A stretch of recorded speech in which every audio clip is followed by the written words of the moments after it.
edition of the Golden Bruise Podcast, episode 17. My name is Bishan. On the other side, I got my brother Harry. How you doing, bro? I'm good, man. I'm good. I am very good. You're late, but I'm good.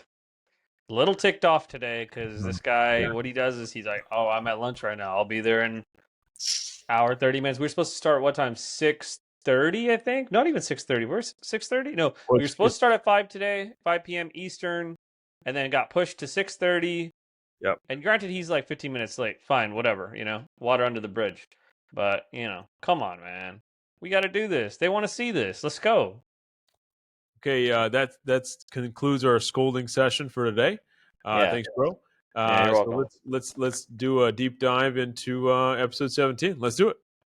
Yeah, let's do it. So what's going on? The NBA is going on. We got the conference championships, right? Yeah. Western, Eastern, and some fireworks happened. I want to talk about game one, but I want to back up a little bit, and I want to give the Knicks props here. They beat my Celtics. Yeah, didn't see that one coming. Unfortunately, like many other Celtics fans, didn't see that one coming. Yeah.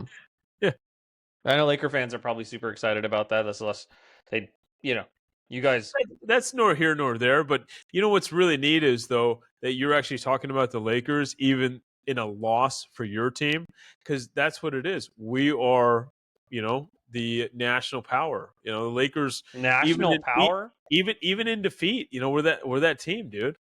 Of what? Why are you talking about the Lakers? Why'd you bring them up?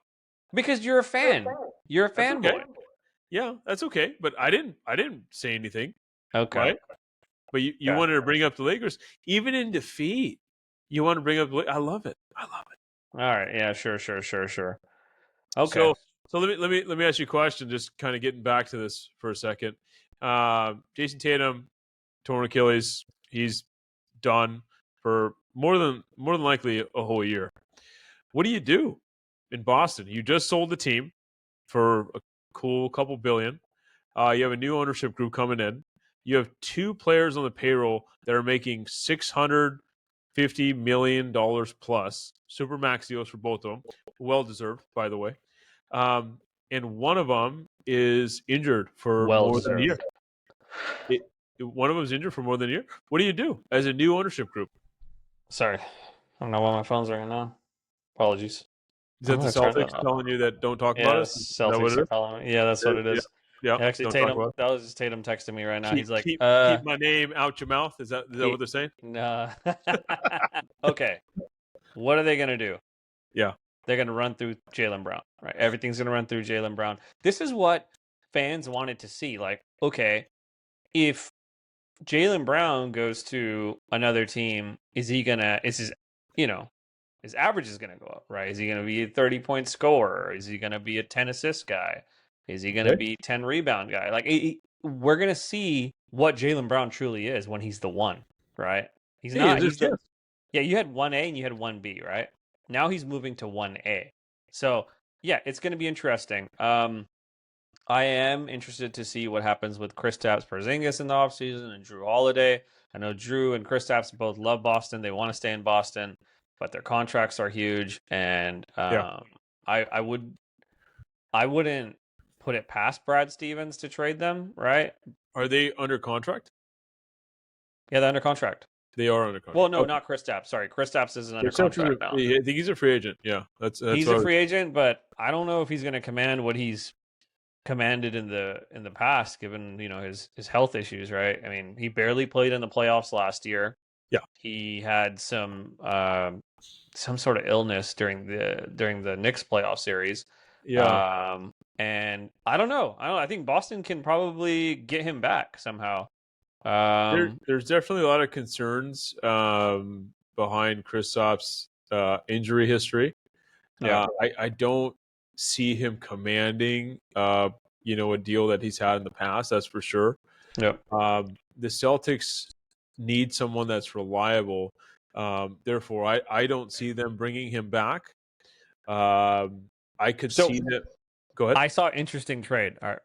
Aside from Kristaps, so Drew Holiday, someone proposed that he could potentially get traded to the Dallas Mavericks for Daniel Gafford and PJ Washington.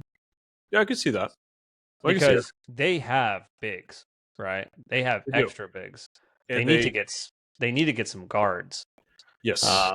Yep. Drew Holiday would help them right away, and their defense. Obviously. Dallas is with the number one pick. The Mavericks getting that Oh yeah. number one overall pick, the first time in team history. Nico, man, you were on a suspension bridge to nowhere, and you've been thrown a lifeline. He might have been thrown a lifeline, or he already made this deal in the end, right? I mean, like, come on. I don't. 1.8% chance, and you get the we first might pick. get canceled. We might get canceled if we talk about this. So yeah, let's talk about it. Let's talk about it. Yeah. But man, the Dallas Mavericks have never had the number one pick. They've had some really great players go through that franchise. Is Cooper Flagg the next one? It's going to be fun to watch the Mavericks next year. I think they have a solid team. It depends on how Kyrie heals from his injury. Sure. Right? Because he's also coming from an ACL tear. I don't expect him to be actually healthy probably until December, January, where he'd actually start playing. Yeah, but I heard All-Star break is when they're thinking about actually having him continue to work out. So that makes more sense to bring in Drew Holiday than it does. right? Yeah, that trade actually makes a lot of sense. I think for both teams. But to be honest, I don't think I know you're like a glass half full person right now with the Celtics. You have to be honest. I don't think they're going to take a step forward. They're going to take a step back. I think they're going to compete regardless. You're losing one of the three best players in the league. If that happens, I mean, Tatum's not going to be himself for another year and a half. Let's be real, right? Easily, yeah. Yeah. So I mean, next year you're playing with house money. Whatever you get, you get, right? At the end of the day, I think it's an opportunity to see what Pritchard can do, right, as a starter. Yeah, moving him from sixth man to the starting five, running the point. Sure. You got Derek White, who's going to take another step in the right direction with the Celtics, right? Taking that two-guard spot. They also said he could be a trade asset as well. Derek White. I don't know. He's not. I've heard that. He's too important to the Celtics core. Jaylen Brown's going to run the small forward position, the three, and a lot of it's going to go through him. A lot of the offense. It's going to be interesting seeing him playing like the point forward position, right, where he's going to be more of a facilitator. You saw a little bit of that in the Knicks series. But yeah, it's let's see what happens. It's Al a big Horford in the bear, though, man. I'm not gonna lie. To be the number one guy, clear cut, for a team like the Boston Celtics, who have one of the greatest lineages when it comes to any sport in America. It's a tall town. I mean, Brown goes to other teams. He's probably going to be the number one guy. There's so many teams, right? That's not what I'm saying. You still have Tatum there. Tatum's there. Yeah. He's on the court. He's going to be sitting. Tatum is obsessed. This guy doesn't miss games. You know how guys take off nights? He doesn't take off nights. Listen, you're telling me that Brown is going to be this great hope, okay? Yes, he has the potential to be. He's a great player. Tatum's sitting there. Anytime Brown has a misstep, everybody's going to be like, damn. Yeah.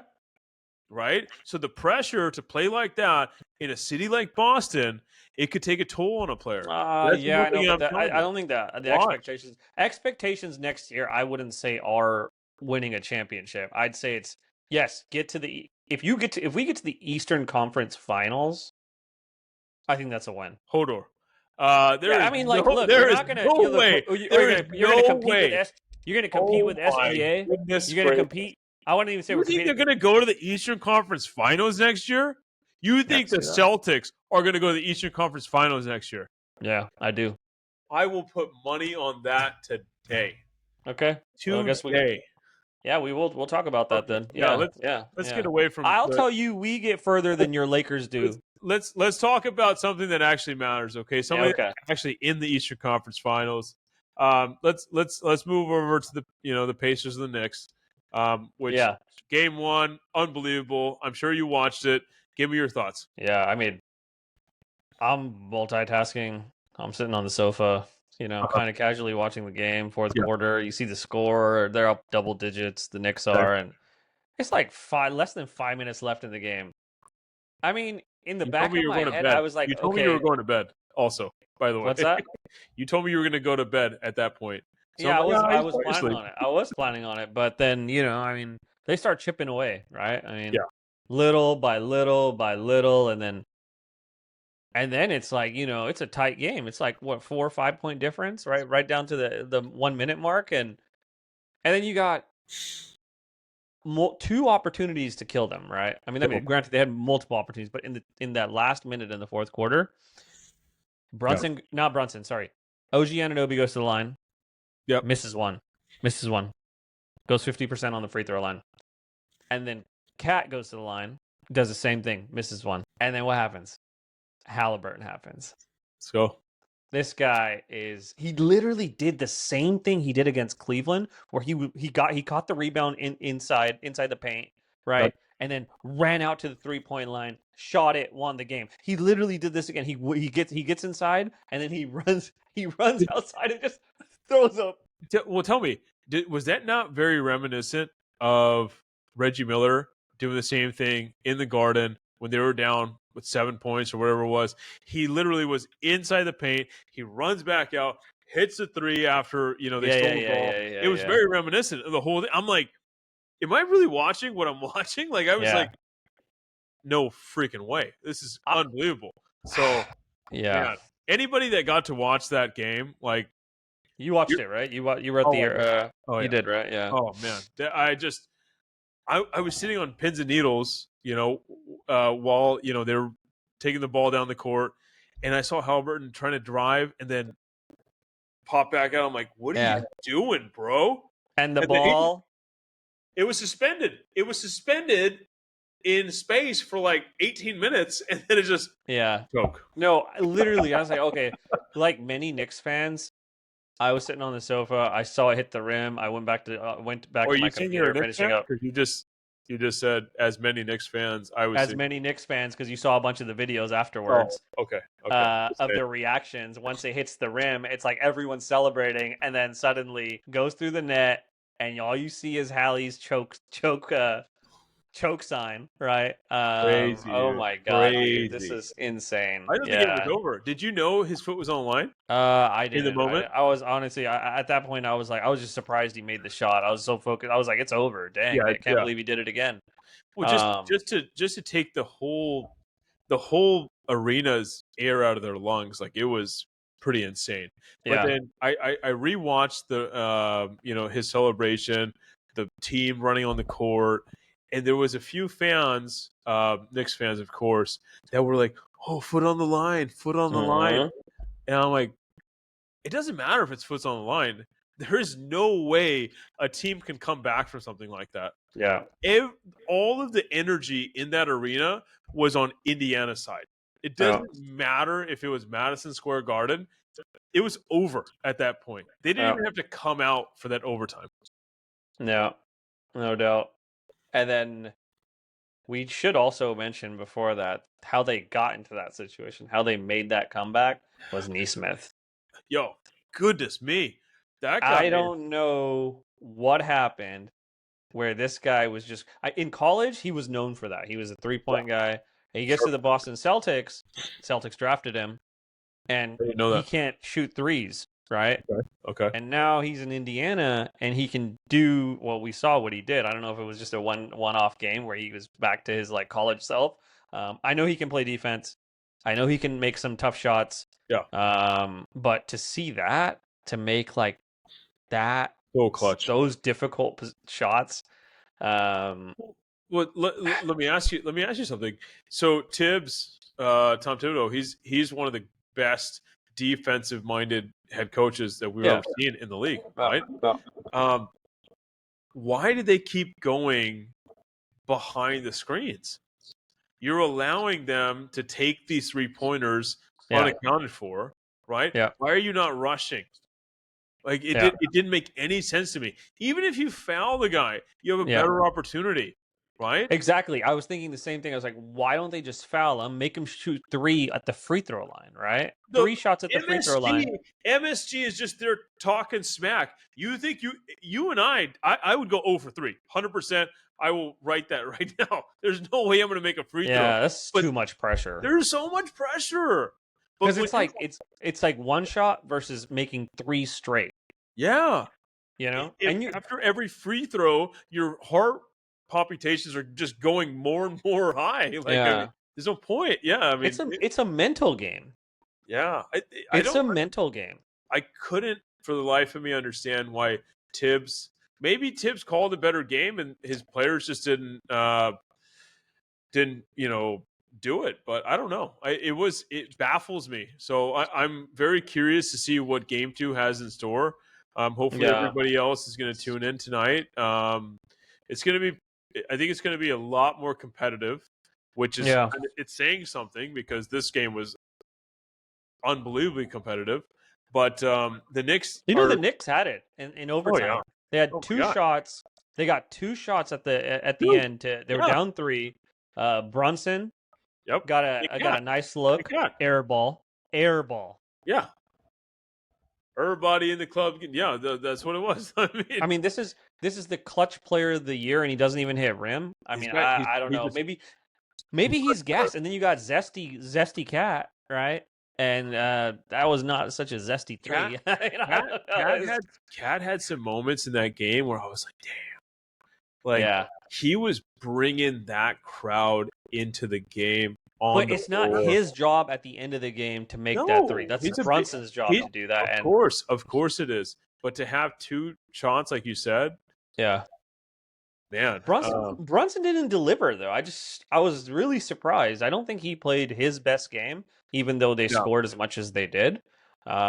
This wasn't much of a Brunson game as much as it was of a rest of the Knicks game. This is more of a Cat game, Karl Anthony Towns game. But also, you have to understand that being in foul trouble for Brunson, that's a big deal. I got to ask you. I've heard this a lot with different media outlets that I listen to. Do you think there should be a foul out limit? I mean, do you want the best players on the floor to not play? Like, what if he got fouled out in the third quarter or the fourth quarter and didn't get to play overtime? Like, what's the point? I think in overtime it should probably reset. That's a good idea. I like that. Yeah, maybe give him 2+. Yeah. I think resetting in overtime. Okay. But because it's kind of like a new game in a way, even though it's really not, right? It's similar to like the challenges in the NFL, right? If it resets in overtime, right? Yeah. I'm glad you mentioned that because Brunson, Celtics started attacking him towards the end of that series, right? They started isolating him to get him into foul trouble because they knew that they needed to get him out of the game because it throws everything off for them. Everything runs through Jalen Brunson. 100%. The Pacers, Carlisle, he's doing much of the same thing here, right? He's going to attack Brunson. He did. He got him in foul trouble. Carlisle is low key one of the best coaches that has been around in our generation. Of us watching basketball, Rick Carlisle going from Indiana, Malice at the Palace, going to Dallas, winning a title, coming back to Indiana, and just having a resurgence with this club. Like, he's a really great coach. Yeah. And I don't think he gets the recognition that he deserves. And I who knows what's going to happen in this series? We've only seen game 1. But if Indiana finds a way to make it to those finals, I would not put anything against Rick Carlisle because his one and only opportunity to play in the NBA Finals, he played against LeBron, Chris Bosh, Dwayne Wade. That was a juggernaut. Not 1, not 2, not 3. Yeah, everybody heard that stuff. Yeah, you've already said that like this is like your third time saying it on the third episode. Rick, we want to talk about Rick Carlisle though, but Yeah, I know. So teams that win game 1 go on to win 78% of the time. Are the Pacers now the favorites to win this series? I think the Pacers play better from ahead than they do from behind. So right Well, now, they showed that they could play from behind too in the last game. well, no, I'm talking about in a series lead, right? They can split the series right now in New York, go back to Indiana. That crowd over there is raucous. Those guys in Indianapolis, man, they love the Pacers. So I think they can take two no matter what. They can go Yeah. back to MSG for game 5, game 6, they can close it out in Indiana. I wholeheartedly believe that. Thinking game 1, them getting that win, I think it was the best thing that could have happened to Indiana, I honestly. mean, they needed that one. They needed that one to have a shot at this series, in And my they opinion. stole it. They stole it. Literally. They stole it. Yeah. It I was in mean, the the middle of Knicks the night. had it. Yeah. I think the Knicks are going to come out pretty tough this next game, Yeah. which starts in a little bit here. Um, Yeah, close. and I think the Knicks are going to get this one done. I think this might be a potential blowout. I think they're going to play tough. They're going to play tough. They're going to play hard. Pacers will do the same, but it won't be enough. I don't think the Pacers put as much energy into this match that they did in the last one. In the last one, they almost felt like they needed to set the tone. They needed to put everything they had into that game 1. It was like a game 7 for them. Yeah. And that's what they did towards the end of that game. And they just threw everything at the wall and see what stuck. They did it. Okay. Let's go. Let's jump into the Thunder Wolves series. Man, they're down now. They're down 0-2, as in the Wolves. They're down to SGA and the Thunder. They're dominating them on both sides of the ball. These games aren't close. It's a toughie. I mean, can we safely say that the whole Ant is the face of the league? The slogan that ESPN and those goons are running, like Kendrick Perkins, all those guys, they're saying that this is the guy. Let me tell you. Is it dead? Is that dead? Man, 2 games in, Oklahoma City looks head and shoulders above Minnesota. Like, oh yeah, head and shoulders. So, and in the last series, Minnesota looked great. They looked like they were world beaters. Mm-hmm. But so far, man, they look like they should have been in the play-in, to be honest. Yeah. But SGA MVP, man, that's I don't know about Minnesota being in the play-in, but I mean, I think they've been playing pretty well. I mean, plus, look, they beat the Lakers in 5 games, and then they beat a Stephen Curry-less Warriors team. So fine, we'll give them a little bit of credit there, not too much. Take it with a grain of salt. Now they're playing a team that dominated everyone in the regular season, right? They're doing what they did in the regular season. Now I don't know. If I can give you a hypothetical, if Minnesota had lost to Golden State, do you think Golden State would rout the Thunder? I think it'd be a lot closer. I think Steph Curry he's a magician. He is. Yep. He's gonna make them work. They're gonna chase him around like all across that floor. It would have been tougher. I think the thing is about matchups too, right? Like, do you think it would have been split at this point? Instead of 2-0, it would have been 1-1 at the very least? Warriors they're a championship team. Like, even with Butler not having won a title, he still knows how to play in big moments, right? But he's not that guy to do it. He's not that guy. He's not Batman. He is Robin. Ooh. And then you got Draymond, and those guys, they know how to win, right? At the end of the day, I would not put it past them. I think if they were playing in this series and Steph Curry was healthy, it's a split right now. They're going back to San Francisco with home court advantage, but they're not. So when you said they know how to win, you know what I was thinking about? Mike Singletary. I want winners. Let's go. Yeah.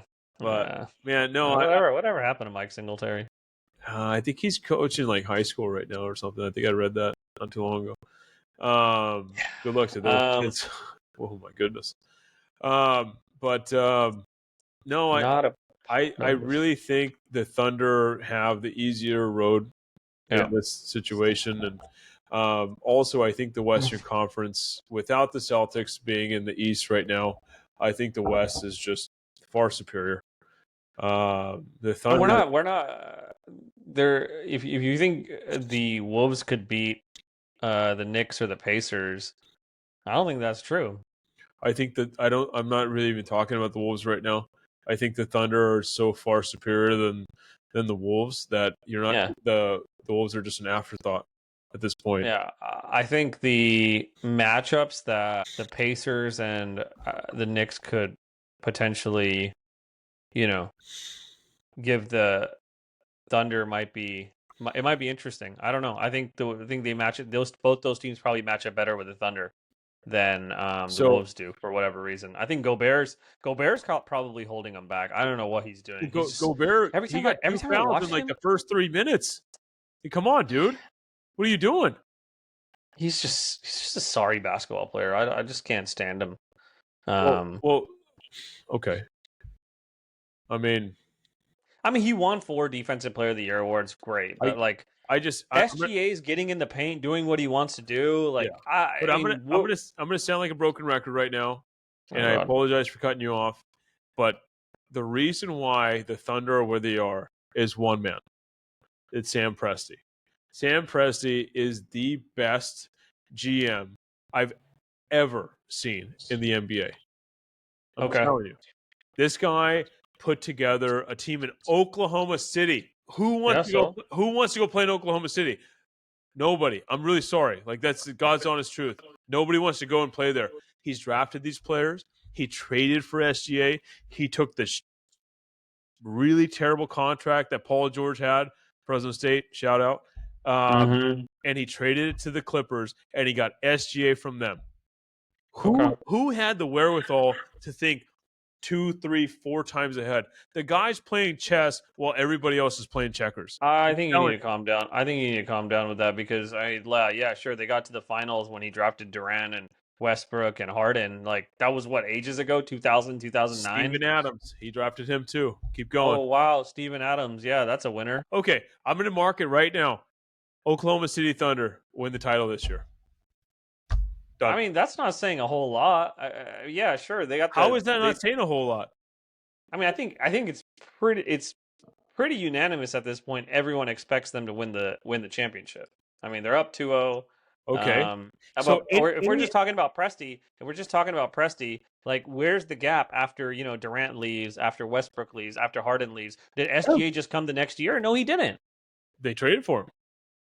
Right away. When did they trade? They had Russell Westbrook. They had Paul George. Russell Westbrook they traded away. Paul George they traded away. What year was that? They had to do a complete reset. So when did the Oklahoma City Thunder get into the championship? OKC championship. It's 8 years ago. Yeah. Okay, so they went conference titles. 2012. There you go. 2012, right? There you go. He's still in power. He's still the guy. I'm telling you, man. It's 2025.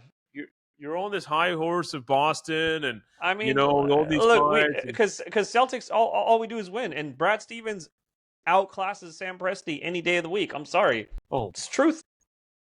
Oh yeah. My goodness! Got Jaylen Brown and Jason Tatum. You are in no man's land right now. You are in your Jaylen Brown and Jason Tatum. You don't even know what you're talking about. Tatum. If I didn't mention Sam Presti's name to you, you wouldn't even know who that is. Man, come on. You wouldn't know who that is. Yeah. No, I know who he is. I know basketball. Yeah. Oh, I know. Yeah. Well, I guess I don't need to know. I guess it makes sense. I guess it makes sense. I'm not that familiar with him because he hasn't really done anything. Yeah. When they win the title, it'll be the same amount of titles. What happened in 2012? It'll be the same amount of titles that Brown and Tatum have. Okay. Anyways, 1v1. Yeah. Come on. Okay. All right. Okay. All right. Yeah. All right. Let's move on. Yeah. Let's pick him. Ant is the face of the league. That's what we were talking about. Ant is the face of the league. That headline is dead. It's over. Ant is not the face of the league. I'm sorry. He won't be. Listen, He's not even in the MVP conversations. That's Giannis, that's Jokic, that's SGA who just won it.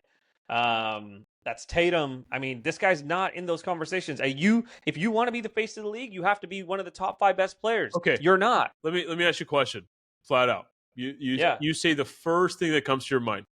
I tell you NBA. Jordan. Okay. I tell you Western Conference Finals. Nobody. There's nothing that comes to your mind right now. There's no clear cut. Eastern Conference Finals, I would say Eastern Conference, I would say Jason Tatum. Doesn't matter. There's no clear cut number 1 guy. LeBron, he's on the back. He's 40 years old. Okay. Steph, he got hurt earlier this year. There's no clear cut. It's not SGA is the guy. I think he played an unbelievably amazing year. I mean, he averaged 33 or 34 points a game. That's wow. But can that be consistent? That's what I'm trying to ask. Is it can you do that year in and year out? He did that this year. Yeah, he did it last year too. He did last year too. Yeah, he did last year too. But it was between him and Jokic, and Jokic got it. Yeah. Jokic is no, SGA is the best player in the Western Conference. Period. He's also arguably the best player in both conferences, like in the NBA, in the league. Yeah, Jokic could potentially be that too. I mean, some people will argue that way. Celtics fans will argue that it's Tatum. Yep. Because he plays both sides of the ball, right? I'm not saying SGA doesn't. SGA does play both sides of the ball. He gets a lot of steals. Yeah. But yeah, I don't know. I just don't think Ant is there. I don't think Ant needs to be part of those conversations. As much as the media want to push this narrative because this guy likes to talk smack, and and he's great. I love it. I love it when he talks because he backs it up to a degree, but he ain't backing it up right now. SGA is just giving it. He is, and he's leaving it all hell in the court, man. There's nothing anybody can say right now against that man. Like he's the best player, honestly, in the conference finals for sure, 100%. Honestly, I wouldn't be surprised if Ant has a Kevin Garnett type of career where he plays with the Timberwolves for many years, gets a couple big contracts, and wants to go win a title. And they want to do right by him, so they trade him to some other big powerhouse with, 1 or 2 other good players, great players. And, he wins a ring, maybe wins 2 rings. But Minnesota, I don't think he's going to win one with Minnesota, unfortunately. If there was going to be one man that won in Minnesota, it was Kevin Garnett. But it didn't happen because he ran into Kobe and Shaq, unfortunately. Mama, there goes those men. Mama, there goes those men. Hell yeah. Yeah, let's actually talk about this. So recently, I read a tweet about the sports media pushing LeBron as being the GOAT narrative, which we see constantly, probably every other week, like LeBron versus Jordan is the GOAT. But before that, when LeBron was maybe first couple years into his career, maybe even like midway point through his career now. Yeah. The comparisons to Jordan or whoever was close to his throne was always Kobe. Now I want to ask you, is it Kobe or is it LeBron for you as the person that's closest to Jordan? Your question is just, it's not even a question. I mean, it should just be Kobe's a statement. LeBron is the question, is what I would tell you. LeBron jumped ship the first opportunity he got, taking his talents to South Beach, okay? And he was part of an unbelievable team with the Miami Heat. But Kobe stayed. He came up from, a lottery pick to playing with Shaq. They grew together. Shaq left inevitably. He got his 4th ring. Kobe told Shaq, that was the best thing you could have ever done for me, is leave and win a 4th ring without me, because that fueled me to get 5. And that's what he did. Yeah. So is that how you measure them? Like at the end of the day, is it the championships and how many Kobe's No, won, and no, versus how much? I think Kobe staying with one team his whole career, Michael staying with one team. The Wizards thing doesn't count. Nobody even understands why that happened. These guys, Dirk staying with one team, Tim Duncan staying with one team. The guys that stay with one club and they win there, they create a legacy. Those legacies are far different from what we're seeing right now. We're living in a day and age where somebody says something wrong to you or talks, looks at you weird, you're just out. Kevin Durant and Draymond had an argument, and Kevin's like, "No, I'm out." They could have had a dynasty over there if he had decided to opt back in. Well, KD's a journeyman at the end of the day now. Well, is. He's just going from team to team and city to city. It could have been different.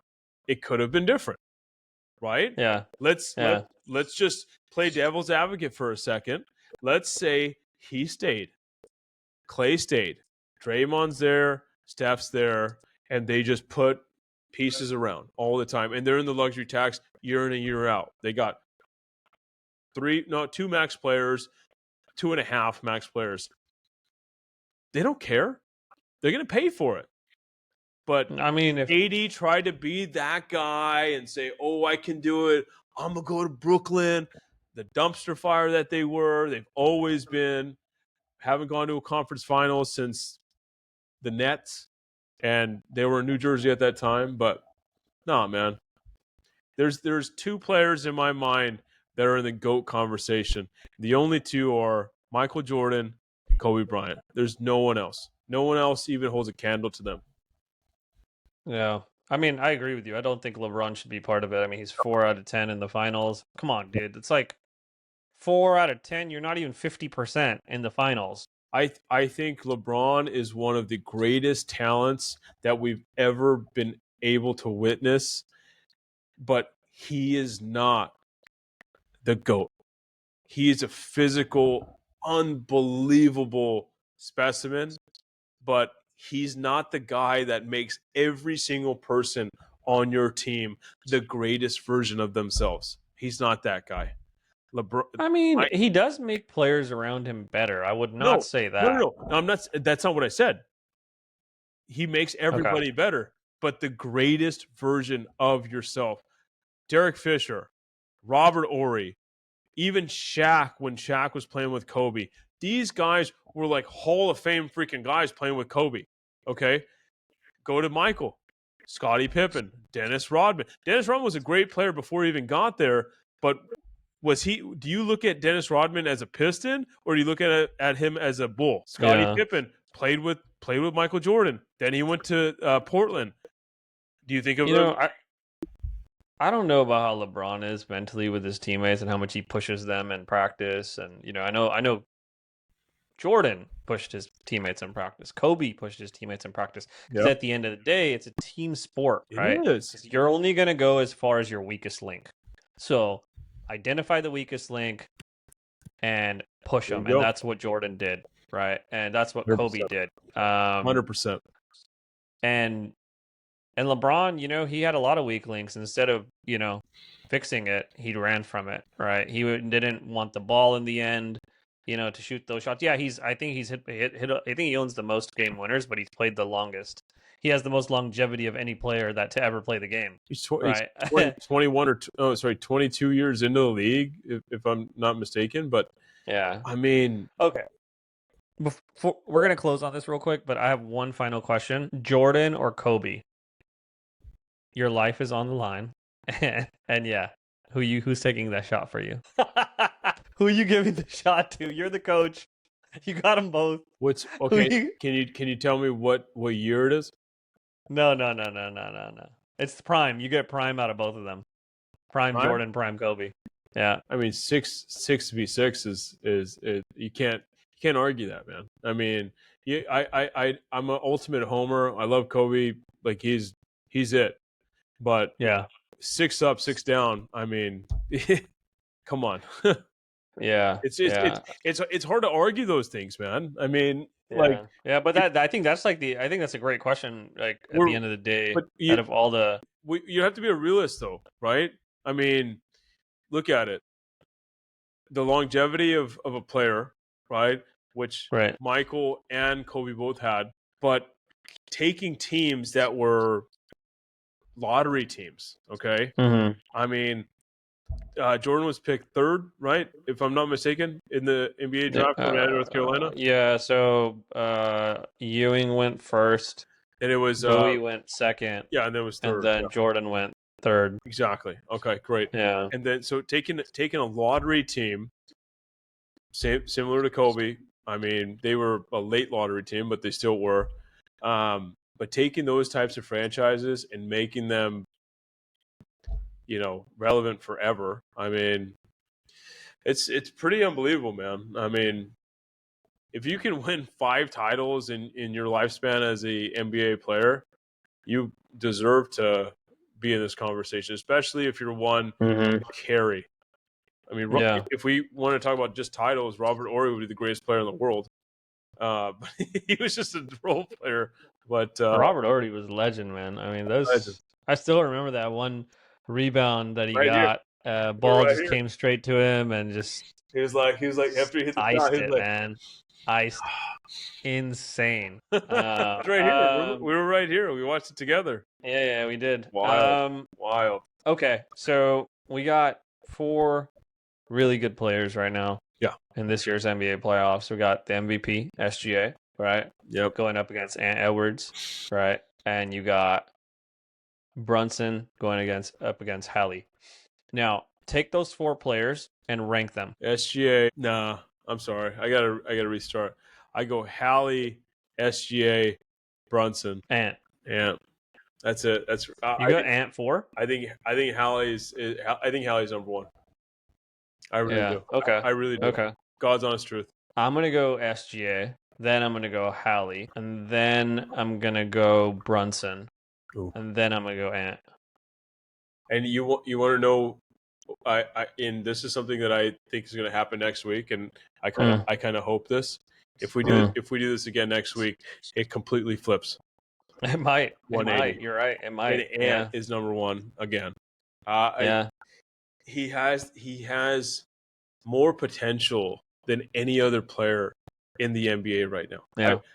I've been bearing witness. He beat the heck out of the Lakers. Okay. So, seeing him in that series and after it's comical afterwards, he's like, what was it? Lakers in 5. Lakers in 5.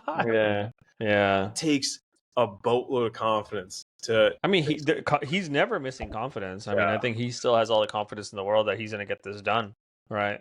And he might, but right now, I don't think so. You know where I think he ends up going if the time is right and the trades and all of that stuff happens one day? I think he goes to play for Golden State. I think him playing in hear me out. Playing in that system with Steve Kerr after Draymond's gone, man.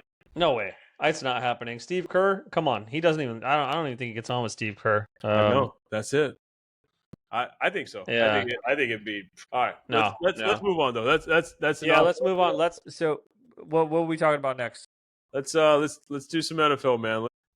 So over the last few days, there was an NFL meeting. I know you saw. I sent you a little article about it. There was one of the things on the docket was the infamous Tush push, which you're a hop, jump, and a skip away from Philadelphia. What do you think about that? Like, what are your thoughts on the Tush push? Were you against, pro? What it is? I think it's a cheap play. I think it should get banned. Yeah, it's ridiculous, right? I mean, it's a rugby play. This isn't rugby. This is the NFL. Yep. And they have an advantage. You got 2 guys that can literally squat almost 1,000 pounds. Unbelievable, right? In Saquon and Jalen Hurts, right? Nuts. It's insane. Yes, look, it's a cheat it's a cheap play, right? Yeah. Should it be banned? I absolutely think it should. It's not an NFL play. It's a rugby play. So it's not rugby. So tell me why 10 out of the 32 franchises didn't vote against it. 10? Yeah, because the rest of them, apart from the Baltimore Ravens, are a bunch of like no playoff teams. Man, they don't care. They probably even vote. So they know they're not gonna have any like they're not gonna make it next year. So they're just trying to be a part of the crew. Yeah, we loving the crew. We loving the crew. Yeah, well let's just look at the teams. Hold on, let me pull that up. Tush push vote. Let me have a look. Or did they put it out there of who actually voted and who didn't vote? Yeah, here we go. Here are the 10 teams that voted against Tush push. No, here are the 10 teams that voted against. Okay, here we go.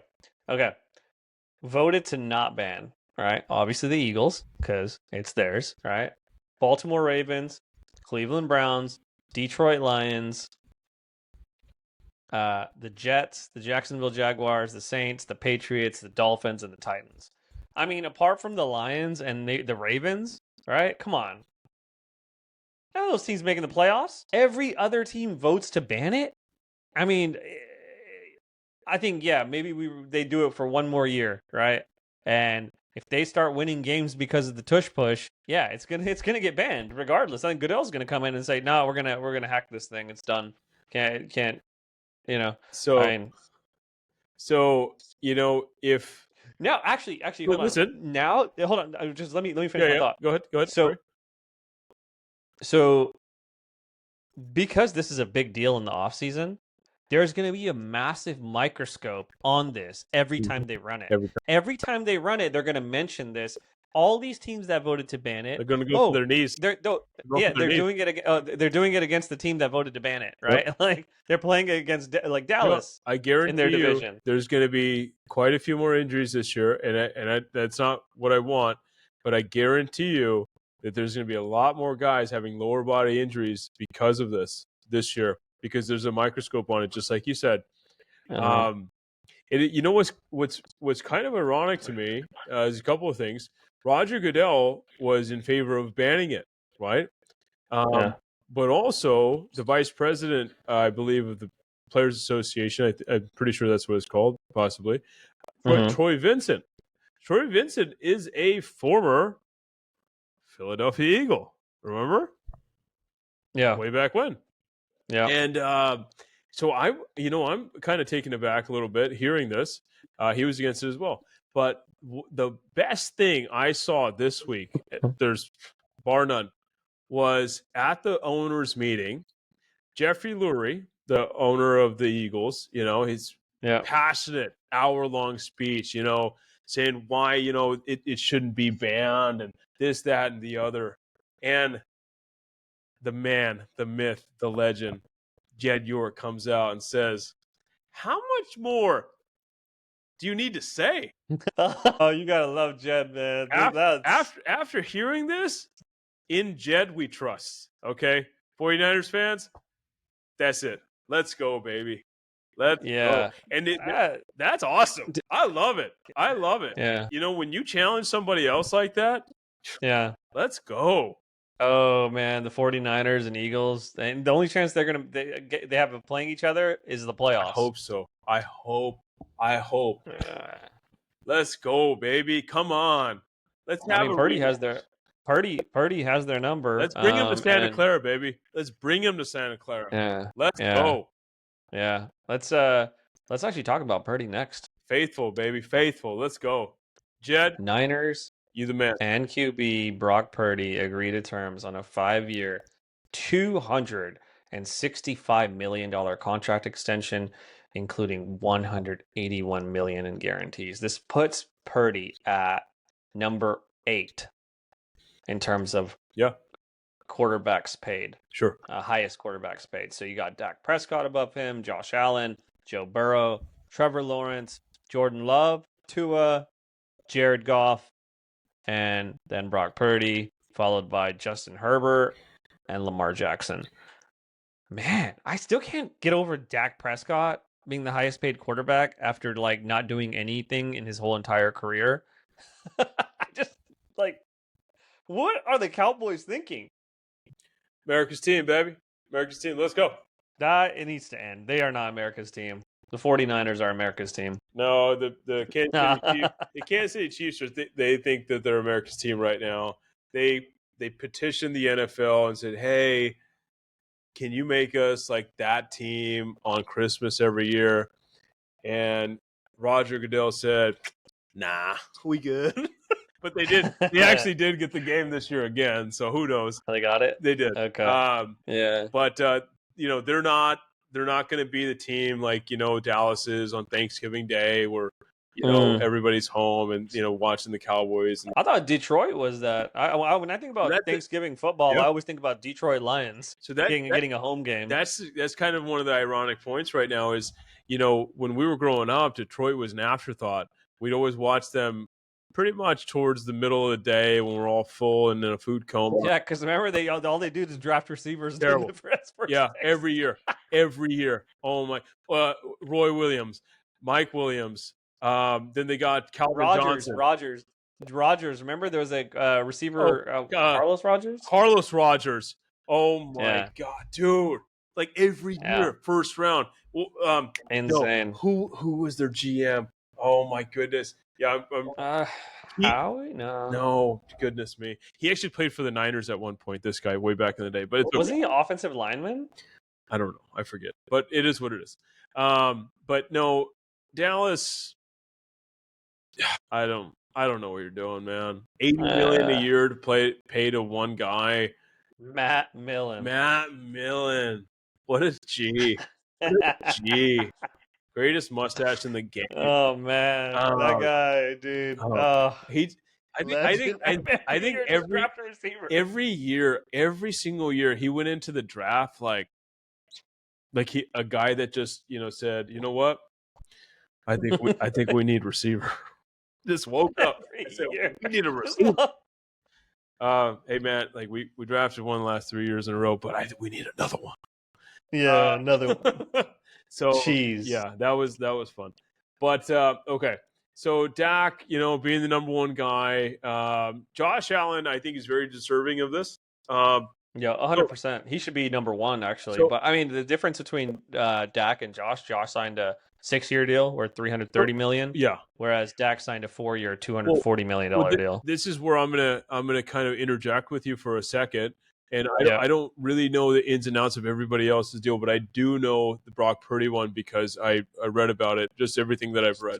So in essence, this is actually a 6-year, $270 million deal. Because the last year of Brock Purdy's contract, which you're carrying over into this contract, is a 1-year, $5 million deal.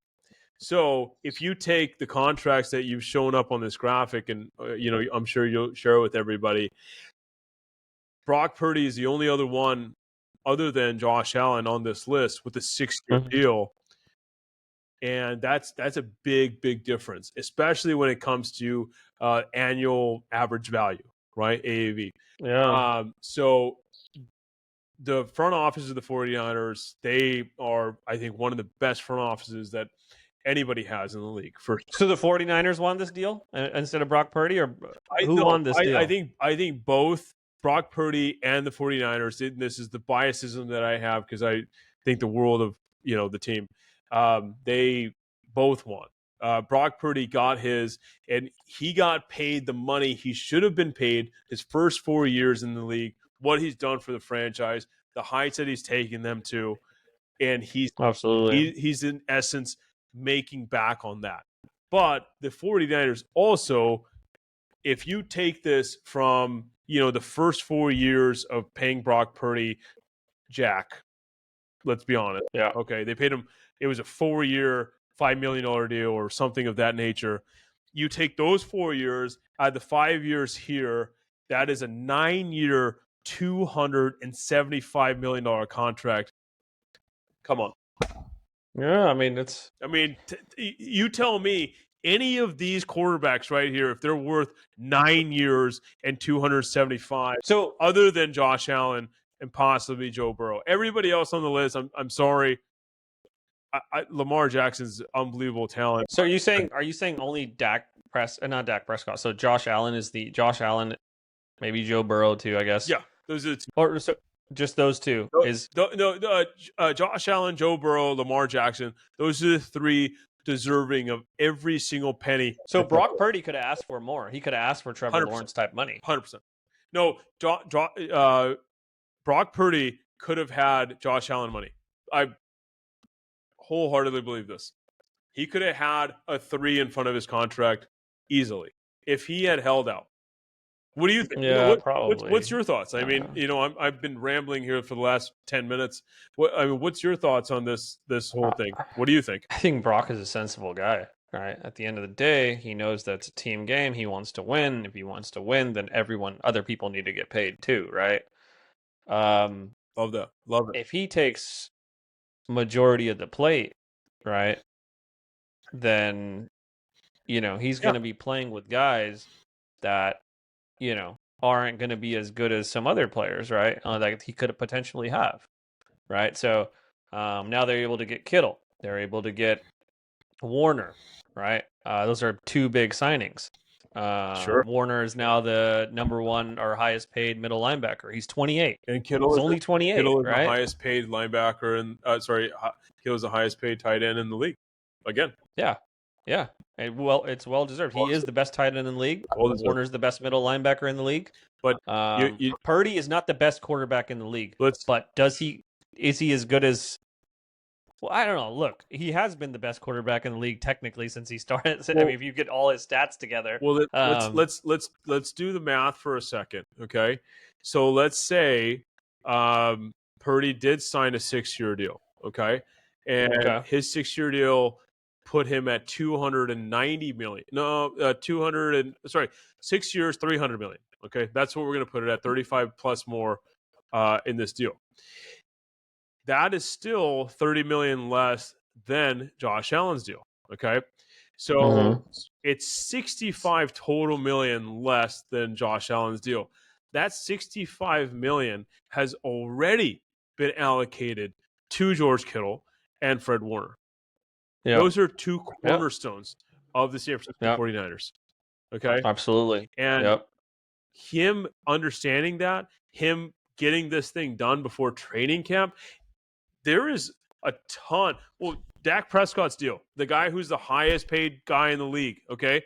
He went up until the day before the NFL season or possibly the preseason to get his deal done. Yeah. Do you know what he said No. when he got his deal done? He said, I'm doing it for all the other quarterbacks. I'm setting the bar higher and higher so that other guys can get paid too.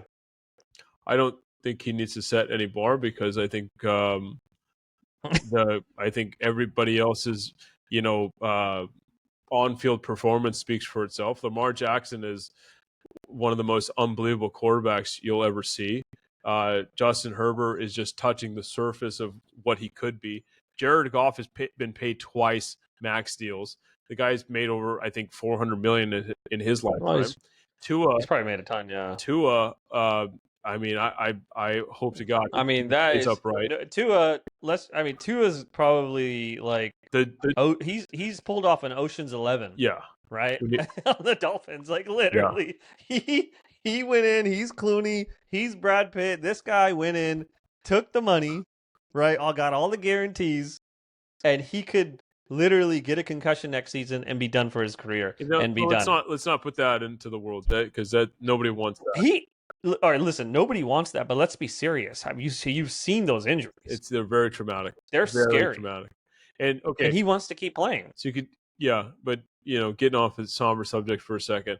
Continuing on, you got Jordan Love with the 5th biggest contract. Also a scam. The guy didn't do anything last season. He hasn't done anything. I'm sorry. Nothing. He hasn't done anything. He's a good quarterback. Is he a great quarterback? No, I don't think so. But sometimes you pay for potential than you do performance, right? We do. Yeah. Right now, I think for the 49ers, they've paid for performance than they have potential. Right? Yeah. And then you got Trevor Lawrence. I think you're paying for potential, not performance, because so far, they've had maybe one winning season while he's been there.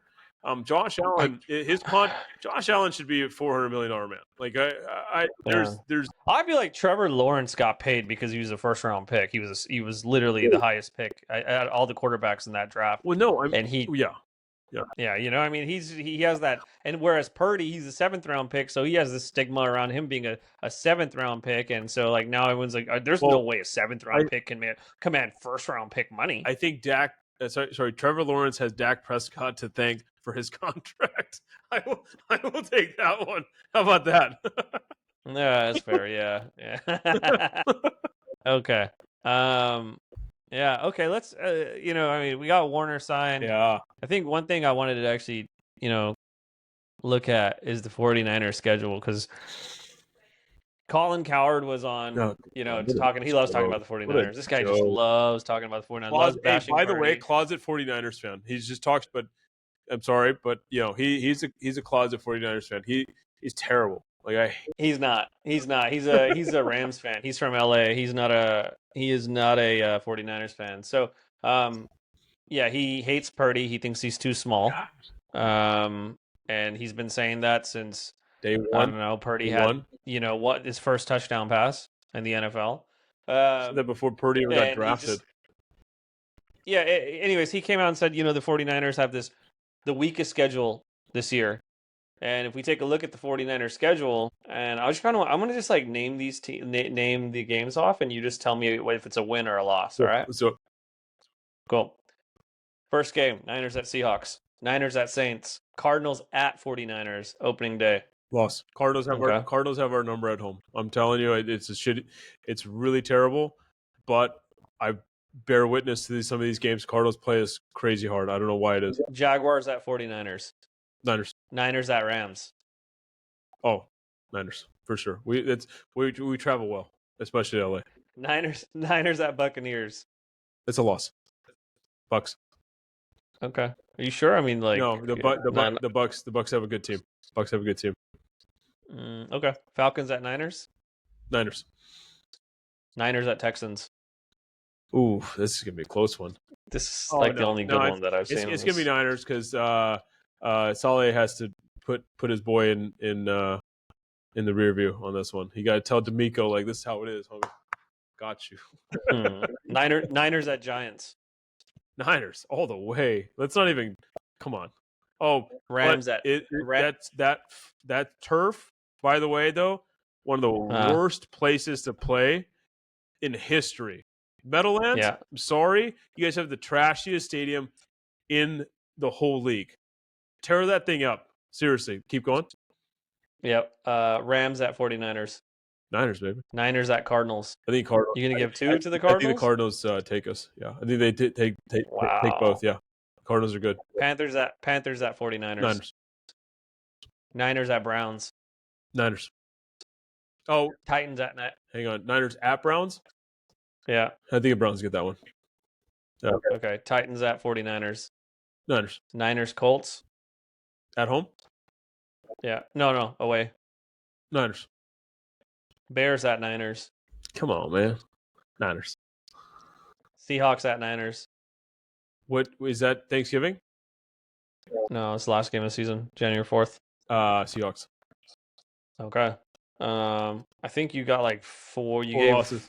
Niners 4 or 5 losses. I think it's a 13-4. Right? No. Yeah. Two to it's 2 to the Cardinals, 1 to the Browns, 1 to the Seahawks. That's what I give. Do you think this? They can split also with the Rams? But the best thing is that for some reason, Kyle Shanahan has the number of remind me of his name, the Rams coach, the most upbeat McVay, the most upbeat man in the world. Like, God, that guy's so upbeat all the time. His team loses by like 40 points. Yeah, I should put my guys in position to win, and I should have did a better job. He lives in LA. He's living the life. He's a great coach, man. I love that guy. But sorry, you were saying? Okay, do you think this regular season slate of games, having the weakest schedule, is going to work against the 49ers when they get to the playoffs? No. When does a weak schedule work against you? I mean, Well, do you realize? I mean, they're not the going to be Niners, playing top tier the talent. Niners have been to 2 Super Bowls and lost them in the past 5 years. Okay. I mean, What- but they're not going to be playing top tier talent, right? They're not going to be playing the Oh, Eagles. yeah. They're not going to be playing Oh, you're like right. the Green Bay You're Packers. definitely right. I mean, Uh, Ohio State and Alabama, when they played, the and whatever teams and Bowling Green and all these University of Ohio teams, they just, when they made it to the college football playoff, all right, they just I played got your terrible. point. Okay, Come on, man. I think it potentially might. I think they I think Colin Cowherd is a coward. Okay, seriously, he chats all this like, oh man, the 40. I don't know why he has it out for us. It doesn't make any sense. Like nobody on the team has ever called him out or anything like that. I think you're 100% right when you said he's a big Rams guy since he moved his show from ESPN. He loves Stafford. He loves Stafford. Yeah. He loves McVay. When he moved his show from Bristol to LA, he just began to be engulfed in that. He's actually originally from Yep. Vegas, just so you know. He's originally from Vegas. Oh, he's not going to go for the Raiders. No, Come on. well, that's not what I'm saying. All I'm trying to tell you is he's originally from Vegas, so maybe he's had ties to LA a long time prior. But I love it. Eat it up. I just think the 49ers when you have to eat your words, though, it's the best. Think about it. Yeah. I just think the 49ers are such a controversial topic for sports fans and sports media. Yeah. Because you got Purdy, 7th round pick, making all this money. You got Shanahan, who is a great offensive coach, but just can't get over that hump of getting a Super Bowl. And there's so many narratives with the 49ers. There's so much going on. I mean, I get it. Why you want to talk about them, right? You want to talk about the 49ers, and Yep. Because there's not much going on with the Rams, like it's just whatever. Look, I think everybody talk. Well, let me ask you this: you're pretty well rounded when it comes to the NFL. Like a lot of the ins and outs of the players, the teams, the coaches, all of that. What division do you think is the best division in all of football? You can go NFC, AFC if you want to, or you can just give me one. NFC East. NFC East. NFC East. Okay, give me 1 to 4. How does it play out? Eagles, Commanders, Cowboys, Giants. Okay. Well, so why do you think those teams are superior than, let's say, just for the sake of argument, the NFC North? You got Minnesota, you got Chicago, Green Bay. I think Minnesota's going to take a step back this year. And Detroit. So how is that division better than the North? I think the Lions kind of got exploited last year by the Commanders, right? I think they're going to take a step back. They had last year was their year. They know that. They know that last year was their year to win the championship. Do you think the Lions take a step back because they lost their offensive coordinator to the Bears? Absolutely, 100%. You think so? Yeah, 100%. He probably should have been their head coach. I don't. It's going to be tough to replace him. You think Dan Campbell is the one to do? I think Dan Campbell is good, but he's got both coordinators, really good personnel. Remember? Yeah, he's got really good personnel. Yeah, he's got really good personnel. Now he doesn't. So I think they take a step back this year. I think they're coming off a high. Like they almost got like a Super Bowl hangover when they didn't make the Super Bowl. Sure. Yeah, of course. Right. But a lot of pundits. They're getting guys back though too. Remember, they lost their defensive end, right? Yeah, but what? He's coming off an ACL injury, you're playing defensive end. Was it triceps? I think it was triceps. I don't know. Oh, okay. Maybe. I thought it was a knee injury. No, I thought it was a knee injury or a leg injury. Aiden Hutchinson. Right. Yeah. But yeah, I don't think I think the Lions are going to take a step back. I think the Bears probably take a step forward. They got a really good offensive line. I think they're going to win some good games. They won games towards the end of the year Fractured fibula. That's what it was. Yeah, that's a leg injury. Yeah. It's pretty gruesome. Well, Terrell Owens played with the fractured one in the Super Bowl. Yeah, well, anyways, but he's not everyone's Terrell Owens, right? You don't get to wake up and be Terrell Owens.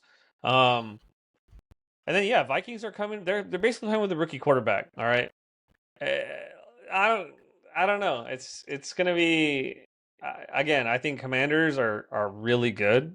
I think they showed something last year. Yeah. The Eagles are really good still. The tush push is still legal. And I think the Cowboys are going to be pretty good too. I think they're not going to be like amazing, but they're going to be pretty good. They're going to steal some games. George Pickens, let's go. The savior. And Giants. The savior, George Pickens. Giants got 3 quarterbacks on that roster, and I think Dart's going to take over towards the end of the year, and he's gonna win some games for them. He's a baller. I've heard this in the past. A team that has multiple quarterbacks means that they don't have one quarterback. That's something that I've heard in the past. I think you're the Browns quarterback graveyard. Speaking of quarterbacks for a second, I do want to point this out to you, and being the homer that I am, the 49ers quarterback pick in the draft, Rourke out of Indiana. This kid has a potential to be special. He played like 5 years. Right? I'm gonna put this out there to you. If he makes the opening day roster, don't be surprised. He's built. This guy is 6'4". Okay, he comes from a lineage like his brother's the quarterback of the BC Lions. Shout out to British Columbia. Nobody really watches football in Canada, but hold on. Okay, apart from his intangibles, or his physical traits, right? He was in college for how long? He's 24. He played for the University of Ohio, but his brother was a quarterback for 2 years. The year that he was supposed to start, he got hurt. Then he started. He had to injury redshirt that year.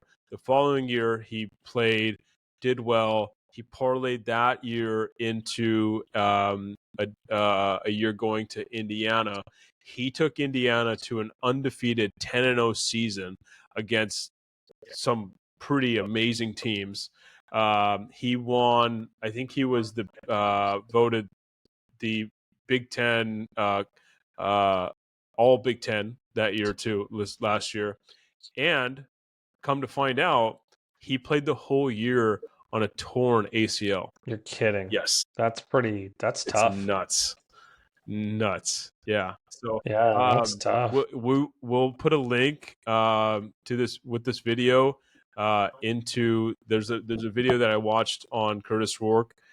It'll tell you everything to know about it, man. That's exciting though. It is. It really let's see if he makes the 53 men. All right, cool. I think you will. I think we wrap things up now. All right. Well, this has been fun. Hopefully everybody enjoyed it. If you haven't already, please like, subscribe. Do it again. Like and subscribe again. Yeah. And I think the Knicks and Pacers are just about to tip off with Game 2. So I am going to head out and go watch that. Who do you have in this one, my good man? Oh, I got the Knicks winning this one. What? There's no way. Why do you say that? Is there somebody that's No. I got the Knicks winning. I got the Knicks winning because, well, they're not going to lose another one to the Pacers at home. So, yeah. All right. Let's wrap it up. All right, everybody. Thank you for tuning in to episode 17 of the Golden Bruise Podcast. Thank you, guys. All right. Thanks, everyone. See ya.